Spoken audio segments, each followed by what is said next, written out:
right, good morning, everybody. Good morning. It's Tuesday. It is. Up there. All right, today is this is going to be a multi day reading. It's quite long, so we'll do what we can today. Today is instruction on marriage. 1 Corinthians chapter 7, starting at verse 1. Now, regarding the questions you asked in your letter, yes, it is good to abstain from sexual relations. But because there is so much sexual immorality, each man should have his own wife, and each woman should have her own husband. The husband should fulfill his wife's sexual needs, and the wife should fulfill her husband's needs. The wife gives authority over her body to her husband, and the husband gives authority over his body to his wife. Do not deprive each other of sexual relations, unless you both agree to refrain from sexual intimacy for a limited time so that you can give yourselves more completely to prayer. Afterward, you should come together again so that Satan won't be able to tempt you because of your lack of self-control. I say this as a concession, not a command. But I wish everyone were single, just as I am. Yet each person should have has a special gift from God of one kind or another. So I say to to those who aren't married and to widows, it is better to stay unmarried, just as I am. But if they can't control themselves, they should go ahead and marry. It is better to marry than to burn with lust. Now the commentary for that section. The Corinthians had written to Paul asking him several questions relating to Christian life and problems in the church. The first question was whether it is good to be married. Paul answers this and other questions in the remainder of the letter.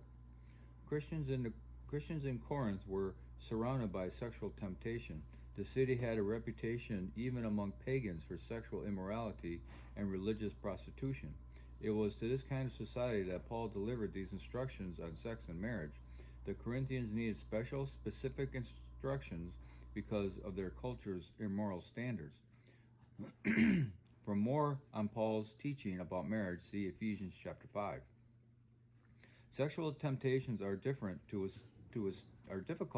to withstand because they apply to the normal and natural desires that God has given us. Marriage provides God's way to satisfy these natural sexual desires and to strengthen the partners against temptation. Married couples have the responsibility to care for each other. Therefore, husbands and wives should not withhold themselves sexually from one another, but should fulfill each other's needs and desires. The Corinthian church was in turmoil because of the immorality of the culture around them. Some Greeks, in rejecting immorality, rejected sex and marriage altogether. The Corinthian Christians wondered if this was what they should do also, so they asked Paul several questions. Because sex is perverted, shouldn't we also abstain in marriage? If my spouse is unsaved, should I seek a divorce? Should unmarried people and widows remain unmarried? Paul answered many of these questions by saying, for now, stay put. Be content in the situation where God has placed you. If you're married, don't seek to be single. If you're single, don't seek to be married. Live God's way, one day at a time, and He will show you what to do.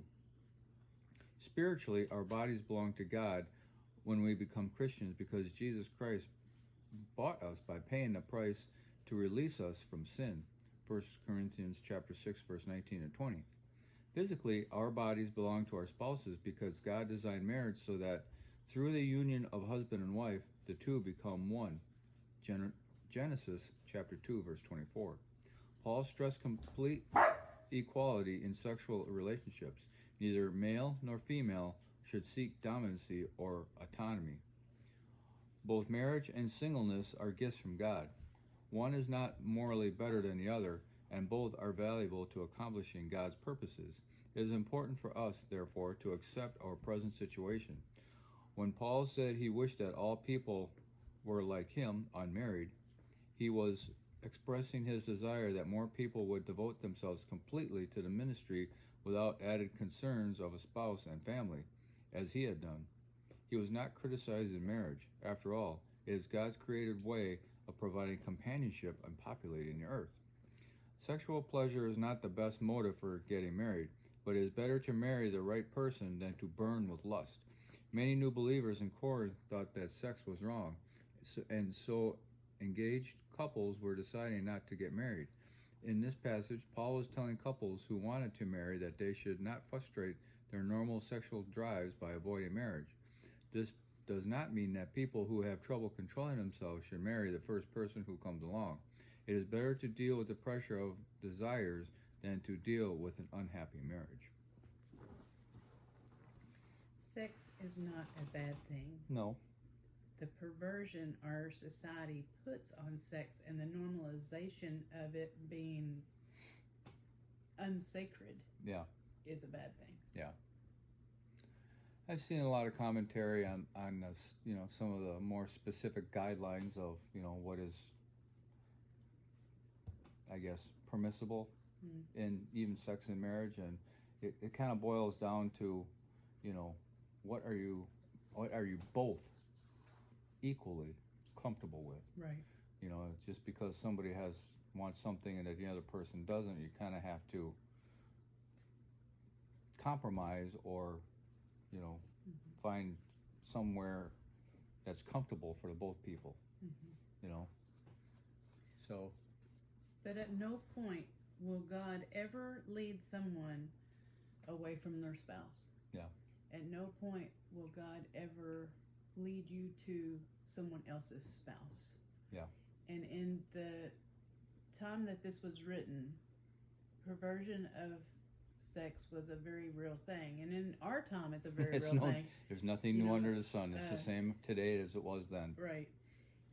So we just need to keep in mind that God designed sex to be a beautiful thing between a husband and a wife. Yep. It is not to be corrupted with prostitution and bringing it into the temple and things like that. It's not. No, and you make a good point. If you, if anybody thinks that, well, I'm leaving this particular marriage because, God led me to this other person, you're deluding yourself. Yeah. And just to be honest, I was deluded at that.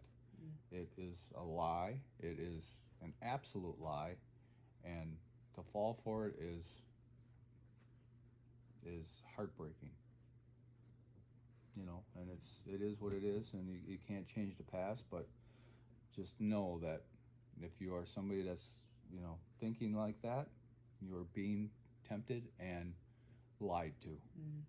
There's no such thing as God telling you to cheat on your spouse. It's just not what he does. That is strictly demonic. So, okay. I hope everybody has a glorious day, and we'll talk to you later.